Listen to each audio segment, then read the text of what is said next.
বরগুনা সদর পৌরসভায় গগন মেমোরিয়াল মাধ্যমিক বিদ্যালয়ে ভোটারদের সাথে আইন শৃঙ্খলা রক্ষাকারী বাহিনীর সংঘর্ষ হয়েছে।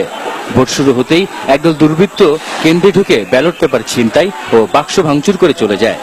ভোটাররা এর প্রতিবাদ জানালে যৌথ বাহিনীর সাথে সংঘর্ষ বাধে। এতে পুলিশ, সাংবাদিক সহ প্রায় 20 জন আহত হন। পরে সরকারি কলেজ কেন্দ্রটিতে পুলিশের গুলিতে আওয়ামী লীগ প্রার্থী সহ 10 জন গুলিবিদ্ধ হন।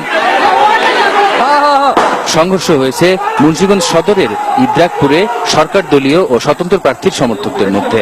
স্বতন্ত্র প্রার্থী ভোট বর্জনের সংবাদ সম্মেলনের প্রস্তুতি নেয়ার সময় আওয়ামী লীগ প্রার্থীর সমর্থকরা হামলা চালায়। এতে অন্তত 10 জন আহত হন।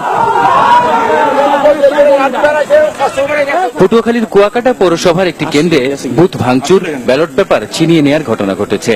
এ নিয়ে জাতীয় পার্টি ও বিএনপি প্রার্থীদের মধ্যে সংঘর্ষ বাধে। এতে 2 পোলিং অফিসার সহ মোট 15 জন আহত হন। পরিস্থিতি নিয়ন্ত্রণে পুলিশ কয়েক রাউন্ড ফাঁকা গুলি ছোড়ে। মানিকগঞ্জ পৌরসভায় সময়ের আগেই নৌকা প্রতীকে জাল ভোট দেওয়ার অভিযোগ আনেন স্বতন্ত্র প্রার্থী। একে কেন্দ্র করে আওয়ামী লীগ ও স্বতন্ত্র প্রার্থীদের মধ্যে সংঘর্ষ হয়।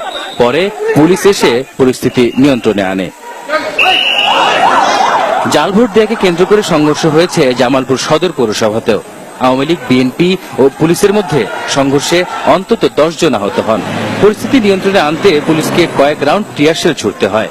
এছাড়া এই জেলারই সরিষাবাড়ী উপজেলায় সকালে একটি কেন্দ্রে ভোট গ্রহণ স্থগিত করা হয়। চাঁদপুরের মতলবে 2 প্রার্থীর সমর্থকদের মধ্যে সংঘর্ষ হয়েছে। মাদারীপুরের কালকিনি পৌরসভার 2টি কেন্দ্র থেকে নৌকা প্রতীকে সিল দেয়া 1000-এরও বেশি ব্যালট পেপার জব্দ করা হয়।